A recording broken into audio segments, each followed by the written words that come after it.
or something else. Well, Mika, we do have a Foreign Relations Committee meeting today, and I'm giving a speech this morning in front of the Council on Foreign Relations, and China is the topic of both.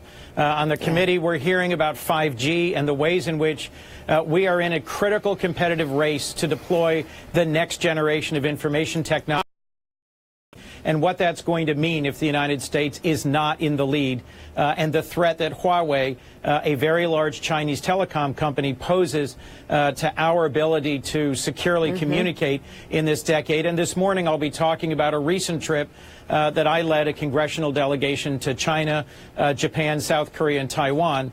I'm frankly very concerned about this trade war, the tariff war that President Trump has launched without a strategy or a clear off-ramp. Let's be blunt, it's a tax on the American consumer and the American manufacturer. And he's getting very tough with the American consumer and manufacturer, who's paying about $1.4 billion a month in new tariffs. So what is the impact of this? But even more, at this point, are you concerned the president's kind of going off on his own? Because I can't imagine there are economists and experts around him saying this is what you should be doing. And then I wonder, is he being deliberately destructive? Because I don't see the upside of this. And this president seems to be day trading on a very surface level, like somebody who reads literally headlines from 20 years ago and acts on them.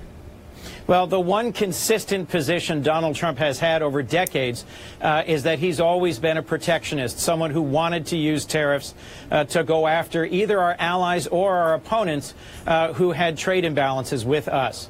It's not a position that the Republican Party has embraced in many decades, and it's striking to watch my colleagues in the Senate line up to support it. I do agree that it's important that we get tough on China's intellectual property theft and the ways in which they've forced American companies to transfer technology. But I strongly disagree with the way he's been swinging the club of tariffs wildly, hitting our closest allies, Canada, the United Kingdom, Germany, Mexico, Japan, on his route towards a conflict with China.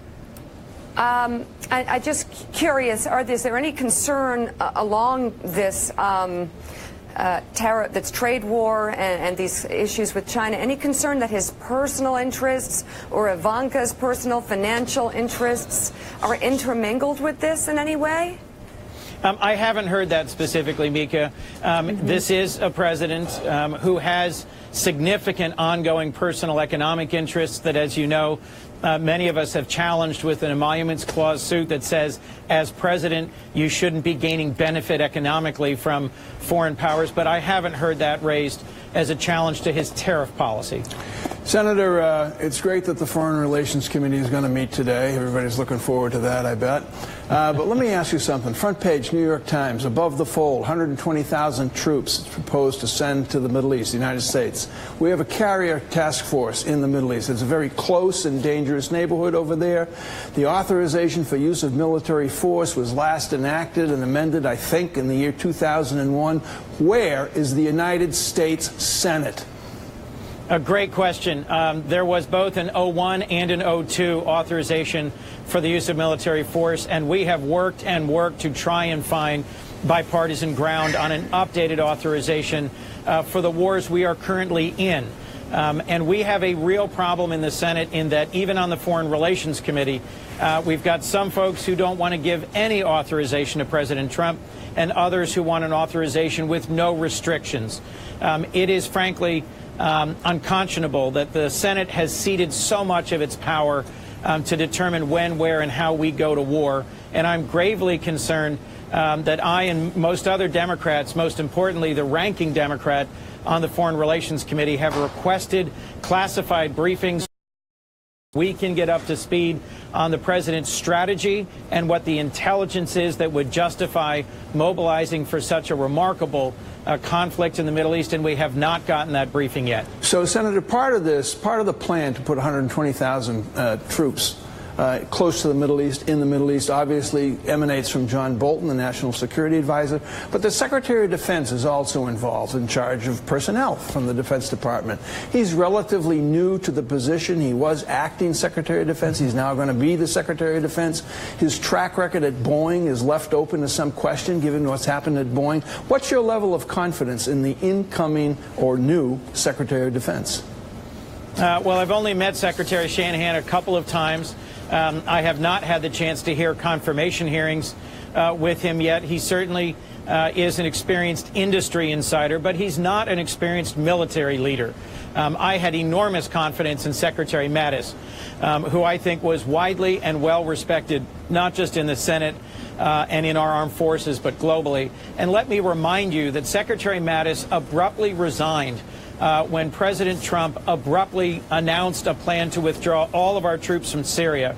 If we have a president who abruptly decided to withdraw our troops from Syria on a call with the president of Turkey, and is now equally abruptly planning to deploy 120,000 troops back into the region, my core question is, what's our strategy?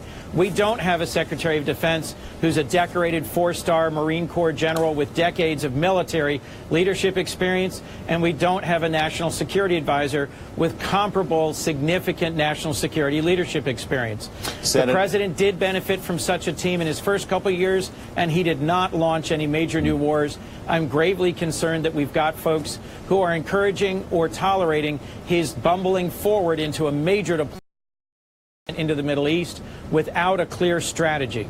So, Senator, we've been talking about this New York Times Iran story this morning on the front page in the context of other moves made by this administration. A year ago, of course, the president withdrew the United States from the Iran deal. Just last week, Iran said it may withdraw itself from the Iran deal with the other partners around the world. We talked about moving Carrier Group into the Gulf. For people watching today at home, how concerned should we be about the steps we're hearing toward a conflict with Iran? I think we should be significantly concerned, because if we know one thing about President Trump, it's that he's an unconventional president. He is our first president with no prior military or elected leadership experience, and he has now a history of taking conflicts and ramping them up very quickly, and then sometimes ramping them right back down equally quickly. I'll remind you that his confrontation with Kim Jong-un of North Korea got to the point where the entire world was tuning into their televisions daily to see if there'd been a missile launch. And in the last year, there's been this sort of uneasy truce where, despite North Korea's horrific human rights record, President Trump routinely describes the Chairman Kim as a close friend, as someone he admires, as someone whose leadership he likes and who he trusts. It is very difficult for our allies to know what's coming next. I'll remind you, in that episode that caused Secretary Mattis to resign, we had we had jets in combat.